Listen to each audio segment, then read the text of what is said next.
She stopped wearing her wedding ring 8 months ago. He never noticed until he finally looked. He found it on a Thursday morning. What he found was worse. What he found was the full interior of a life his wife had been living inside their marriage that he had not known existed. Rendered in ink, in her handwriting, in letters stacked with the careful organization of a woman who had long since stopped expecting anyone else to care about their contents. But that is the end of the looking. Let me tell you how it began. It was Mrs. Aldridge who made him look. She did not mean to. Or perhaps she did. Thomas had never been entirely certain how much of what Mrs. Aldridge did was accidental. She was a woman of 60, with the economy of someone who has managed large households long enough to understand that most problems could be resolved if the right person simply paid attention at the right moment. He was in the front hall on Thursday morning, coat on, gloves in hand, headed to the estate office for a meeting with the land agent that had been arranged for a fortnight, when Mrs. Aldridge came through from the kitchen passage and stopped at the sight of him with the expression of a woman who has decided to say a thing she has been holding for some time. "Mr. Voss," she said. He paused. Her tone had a quality he recognized, not urgency, but weight. "Mrs. Voss came home from the Dowell visit yesterday," she said, "and went straight upstairs and did not come down for supper." He looked at her. "She said she had a headache," Mrs. Aldridge continued, in the voice of a woman communicating that this explanation was technically accurate and substantially incomplete. "She has had a headache on a number of evenings lately." He put his gloves on. "I'll look in on her this morning." "She has already gone out," Mrs. Aldridge said. "She goes out most mornings now, early." A pause. "I thought you should know, sir, in case you had not noticed." The last word arrived with the precision of a woman who had chosen it carefully and intended its full weight to land. He stood in the hall for a moment after she had gone. Then he took his gloves back off. He went upstairs. He had not been in Catherine's room in several weeks. The room was tidy, the bed made, everything in its place with the ordered composure of a space that was carefully maintained and privately inhabited. And he stood in the doorway for a moment, aware of crossing a threshold he had been not crossing for long enough that crossing it now felt like something requiring permission he had not thought to ask for. He went to her dressing table. He was not certain what he was looking for. Some evidence of the headaches, perhaps, some confirmation that she was unwell and that this was the kind of unwell he could do something practical about. A bottle of tonic, a doctor's card. He looked at the small dish where she kept her jewelry. Her rings were there, both of them, the gold band and the small sapphire cluster she wore on her right hand, both sitting in the dish. Both. He picked up the gold band. He turned it in his fingers. He tried to remember the last time he had seen it on her hand. And he stood at her dressing table and searched his memory with the focused attention he gave to estate problems, to legal correspondence, to the 100 practical demands of his life, and he could not find a single clear recent image of his wife's left hand with her wedding ring on it. He could not say when it had come off. He could not say if it had been days or weeks. He stood there holding the ring and understood, with the slow, cold clarity of a man who has just looked at something that has been in front of him for a long time, that he genuinely did not know.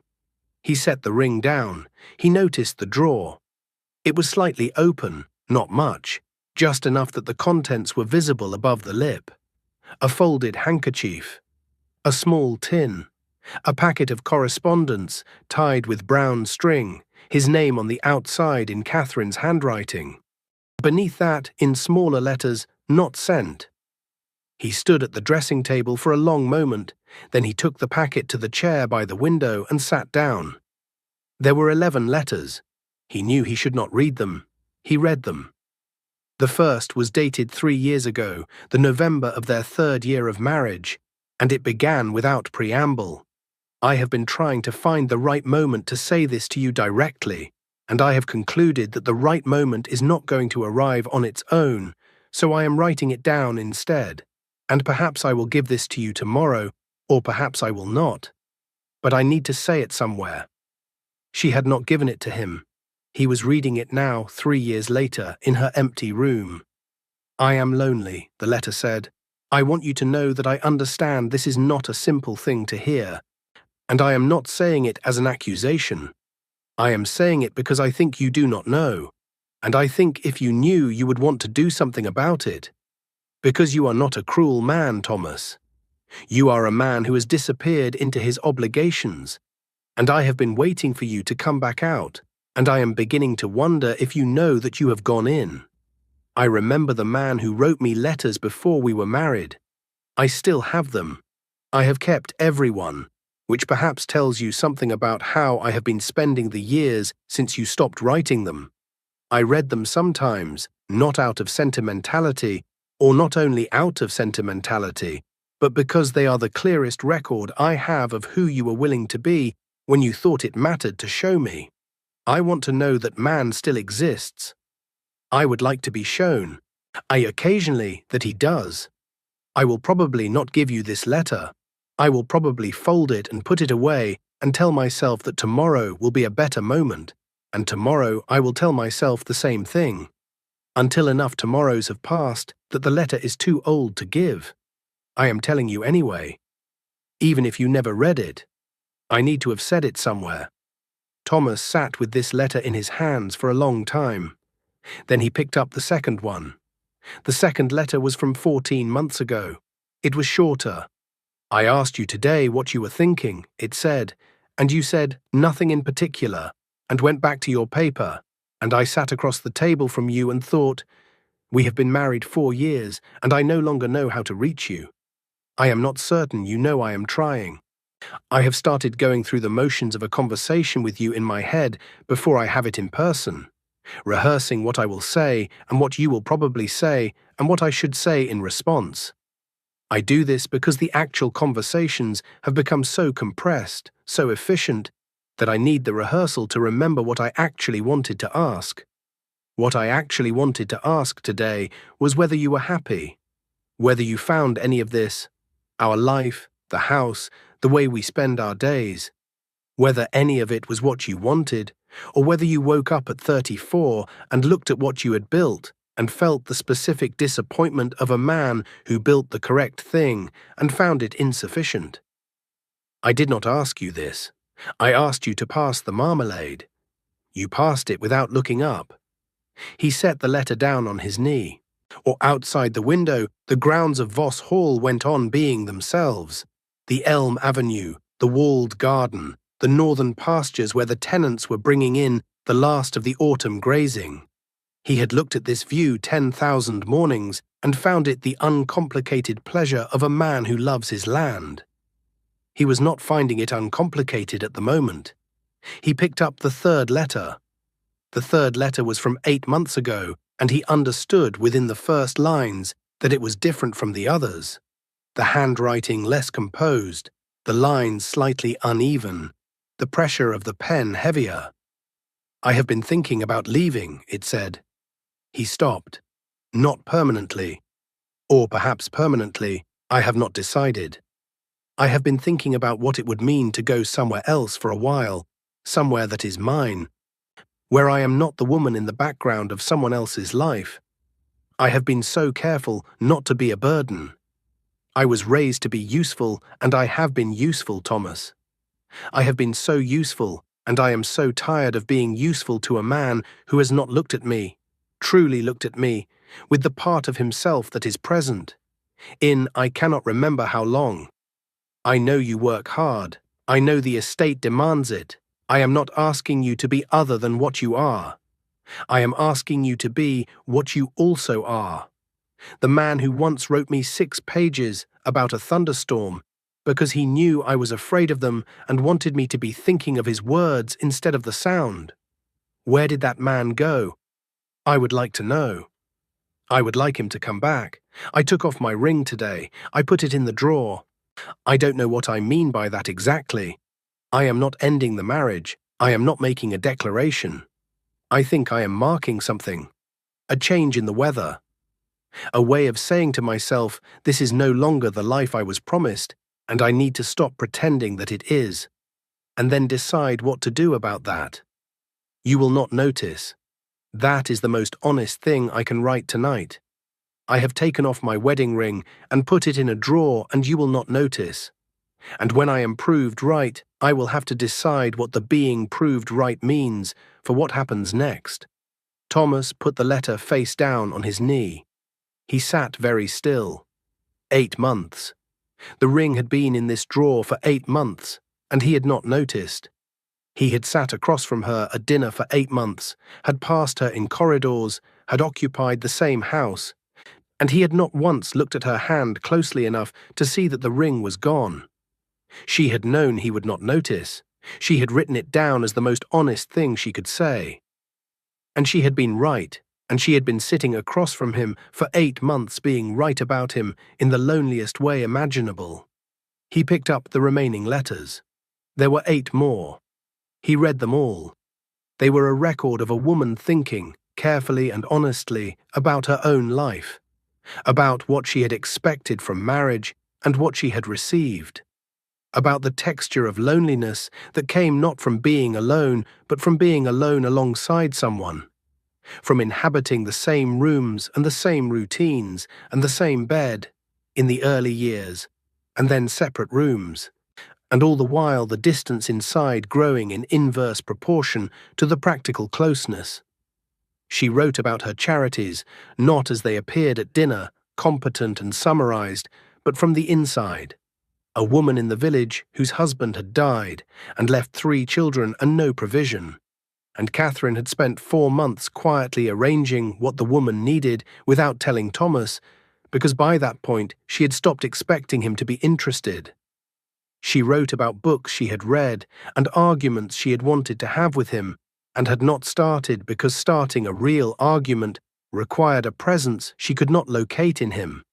She wrote in the 6th letter about the morning she had laughed at something, a crow that had landed on the garden wall and proceeded to dismantle a nest some smaller bird had built there, with a systematic efficiency that Catherine found grimly funny, and had turned to find Thomas already gone from the window, back to his desk, unaware she had laughed, unaware there had been a crow, unaware of anything that was not the ledger in front of him. I stood at the window alone, she wrote, and watched the crow and thought, this is what it is. This is simply what it is, and I can be angry about it, or I can stop being angry about it and decide what I want to do.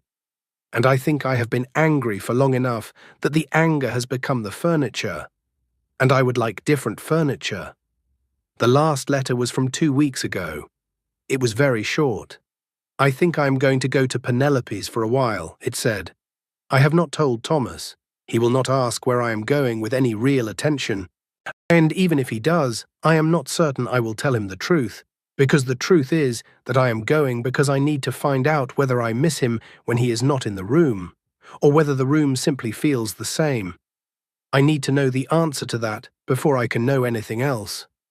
He sat with this last letter for a long time. The afternoon light had shifted while he was reading. The room darker now, the east window losing the direct sun. He had been sitting in this chair for 3 hours.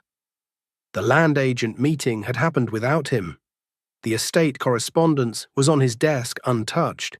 He looked at the stack of letters in his hands, 11 letters, 3 years. The private record of a woman trying to reach her husband through the only channel he had left her, the one that went nowhere, addressed to him and never given. Folded and kept in a drawer beside the wedding ring she had stopped wearing because she needed to mark something and had no one to tell. He put the letters back in their packet.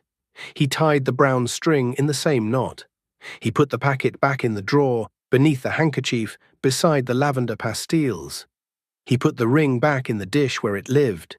He went downstairs. He did not go to the estate office. He sat in the front parlour in the failing light and thought about a crow on a garden wall and a woman turning to share it with someone who was already gone. Catherine came home at 5:30. He heard her in the hall, her voice, Mrs. Aldridge's voice, the ordinary sounds of a woman returning. He sat in the parlour and did not move. She came to the doorway. She saw him. Something crossed her face. Surprise first. And then the more careful thing, reading him the way she had always been able to read him, finding whatever was in his face and assessing it. "Thomas," she said. "I went upstairs this morning," he said, "after Mrs. Aldridge spoke to me." She was still in the doorway. "I found the letters," he said. The room was very quiet. He watched her face move through several things. A quick close of the eyes, a breath, and then something that was not quite relief and not quite dread, but lived in the narrow territory between them. "How many did you read?" she said. "All of them." She was quiet. "Catherine," he said, and then, because he was a man who had spent 30 years not saying the interior thing and had spent this afternoon reading the cost of that in 11 letters. "I am sorry." She looked at him. "Not for reading them," he said, "though I should not have read them without asking, for the rest of it. For being the man you were writing to and never sending them to, because somewhere along the way I made it clear enough that sending them would be pointless that you stopped trying." His voice was even. He had decided, sitting in the falling light, to say this without the protection of evenness. But evenness was what came out, and he let it come, because it was the only instrument he currently had. "You wrote 11 letters to me over 3 years, and I did not know any of them existed. That is not the estate's fault. That is mine." Catherine stood in the doorway for a long moment. Then she crossed the room and sat in the chair across from him, close enough that they were genuinely in the same conversation. She looked at him with the clear, direct gaze he had not met with his full attention in longer than he could honestly calculate. "Which one was hardest to read?" she said. He thought about this. "The Crow," he said. Something moved across her face. "You turned to show me," he said, "and I was already at my desk." "Yes. I don't remember that morning." "I know," she said. "That was part of what I was writing about." He nodded. "What do you want to do?" she said. Not a challenge, a genuine question from a woman who had spent 3 years asking questions he had not fully answered and had decided to try once more. "I want to know about the woman in the village," he said. "The one with 3 children." Catherine looked at him. "The 4th letter," he said. "You arranged something for her and did not tell me because you had stopped expecting me to be interested." He held her gaze. "I would like to be interested. I understand I have not given you reason to believe that, and I am not asking you to believe it because I have said it. I am asking you to let me show you over time that it is true. And if I fail at it, tell me. Write me one of the letters and this time put it on my desk." She was very still. "Put it on my desk," he said again. "Whatever you would have written and put in the drawer. Write it and give it to me instead. I cannot promise I will always respond the way you need, but I can promise I will read it. I will actually read it." The fire had not been lit, the shoulder of autumn not yet fully turned, and the room held the grey-blue light of early evening. Outside, the elm avenue was losing its last leaves in a wind that had come up while he sat there thinking about crows.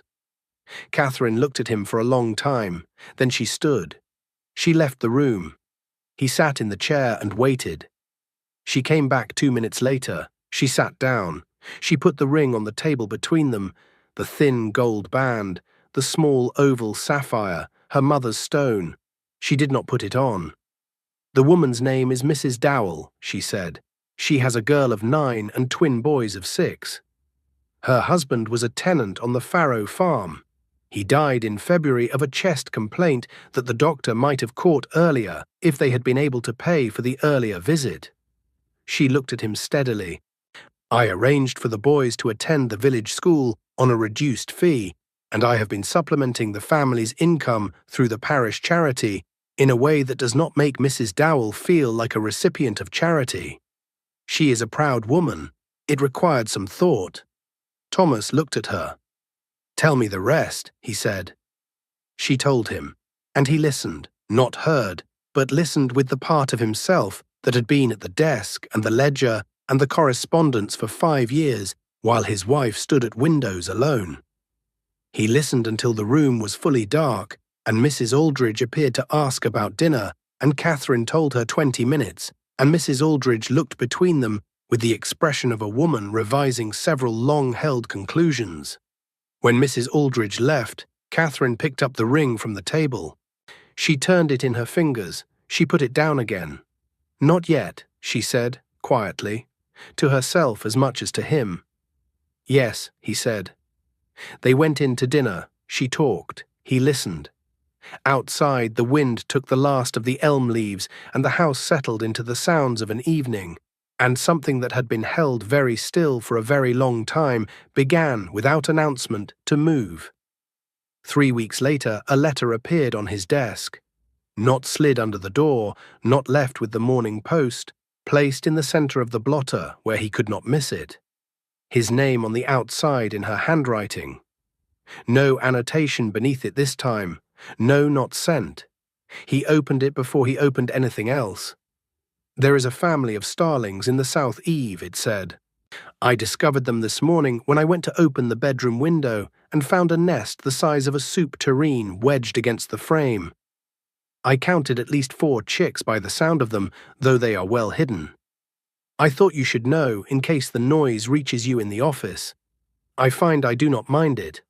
Also, Mrs. Dowell's boys won a small prize at the village school last week for arithmetic. She came to tell me herself. She looked, I do not have a better word than lighter. I thought you would want to know that too. Also, I have been thinking about what you said, about the man who wrote 6 pages about a thunderstorm. I went back and read that letter last night. I think he is still there. I think he has been there. I think perhaps he only needed someone to keep leaving the door open. I am leaving the door open." And he sat at his desk and read the letter. Then he took a piece of paper from the drawer and wrote back, not the compressed, efficient correspondence of a man managing obligations, but the other kind, the kind he had once known how to write, that said things because they needed saying. He wrote about the starlings. He wrote that he had heard them that morning and assumed it was the guttering. He wrote that he was glad she had told him.